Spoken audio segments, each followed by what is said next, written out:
learners. I am very excited to bring you today's lesson.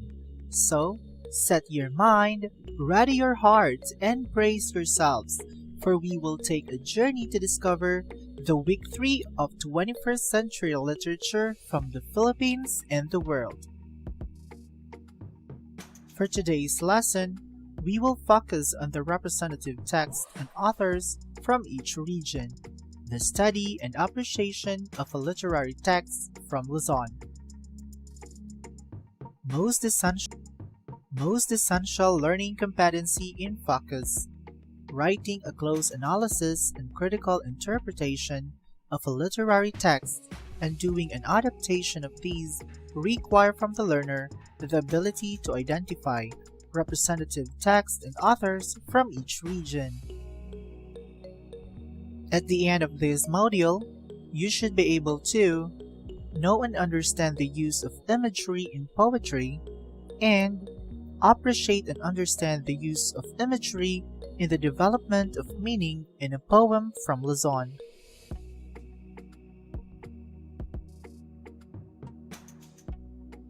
Imagery: language that appeals to a reader's senses: sight, smell, sound, touch, and taste. There are commonly 5 types of imagery in poetry, but Masterclass adds 2 more types, namely kinesthetic imagery and organic imagery. Visual imagery appeals to the reader's sense of sight by describing something that the speaker of the poem sees. It may include colors, brightness, shapes, sizes, and patterns. Poets often use metaphor, simile, or personification to provide readers with visual imagery. Auditory imagery appeals to the reader's sense of hearing or sound. The poet may use sound devices like onomatopoeia. It may be a pleasing sound or a kind of noise. Gustatory imagery appeals to the reader's sense of taste. It may include sweetness, sourness, saltiness, savoriness, or spiciness. Tactile imagery appeals to the reader's sense of touch. It may include the feel of temperatures, textures, and other physical sensations. Olfactory imagery appeals to the reader's sense of smell. It may include pleasant fragrances or foul odors. Kinesthetic imagery appeals to the reader's sense of motion. It may include the sensation of being in a fast vehicle or the feeling of a bumpy ride. Organic imagery communicates internal sensations like fatigue, hunger, or thirst, and internal emotions such as fear, love, and despair. Sample illustration. Here is an example of how adding imagery enhances the text. Original sentence: She drank water on a hot day.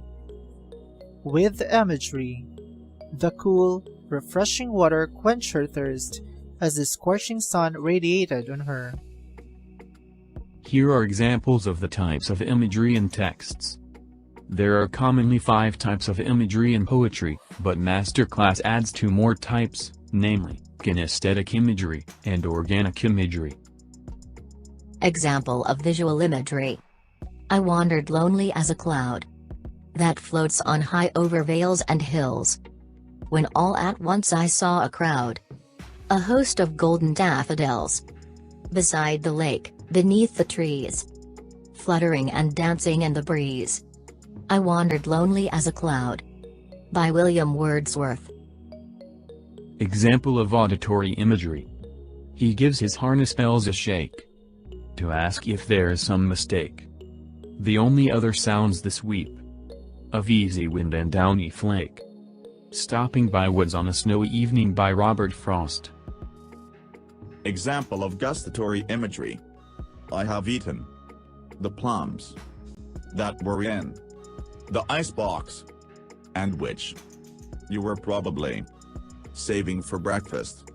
Forgive me. They were delicious. So sweet. And so cold. This is Just to Say by William Carlos Williams. Example of tactile imagery. There were 10,000 fruit to touch. Cherish in hand, lift down, and not let fall. After apple picking by Robert Frost. Example of olfactory imagery. The old strange fragrance filled the air.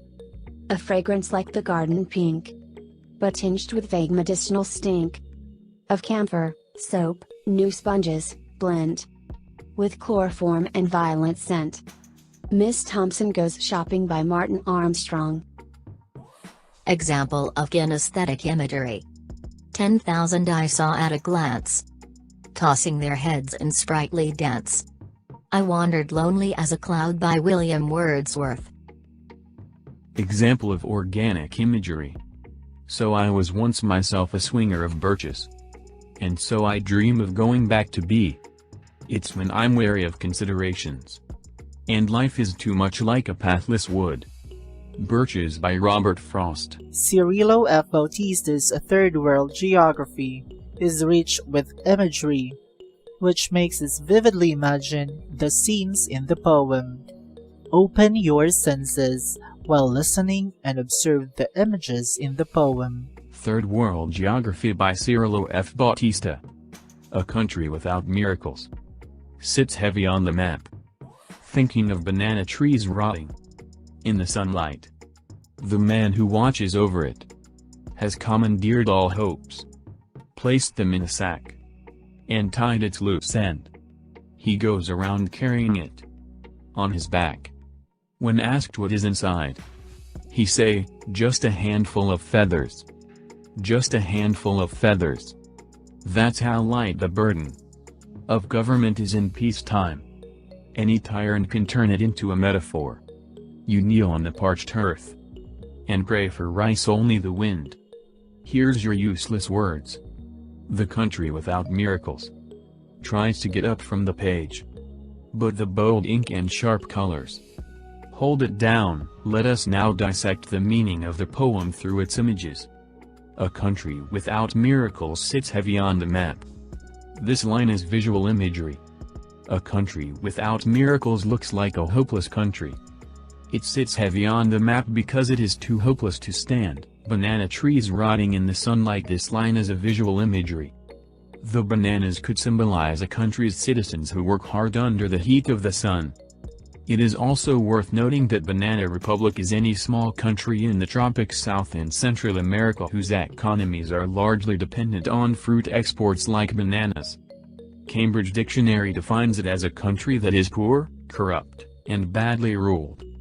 In analyzing a poem, it is also important to do a research on the context of the poem. Has commandeered all hopes, placed them in a sack, and tied its loose end. This line is a visual imagery or tactile imagery. The man who watches over the country placed all its hopes in a sack. The leader kept and tied the hopes which could have made the country progress. He goes around carrying it on his back. This line is visual imagery or tactile imagery or kinesthetic imagery. The leader kept carrying the sack of hope yet keeping it tied. He never gave people hope, just a handful of feathers. This line is a visual imagery and tactile imagery. The leader compared the sack of hope to a handful of feathers. He let others see the problem as something light, something not burdensome and is easy to carry. You kneel on the parched earth and pray for rice. This line is visual imagery and tactile imagery. Parched earth signifies hunger. It must also be noted that when you kneel on dry earth, it hurts, only the wind hears your useless words. This line is an auditory imagery. Your prayers or cries for help fall on deaf ears. Nobody listens. The country without miracles tries to get up from the page. This line is considered a kinesthetic imagery. The country tries to rise from its problems, but the bold ink and sharp colors hold it down. This line is considered a kinesthetic imagery. but the powerful ones stop the country from standing up. To summarize, the poem represents the oppression that is experienced by the people in the hands of those in power.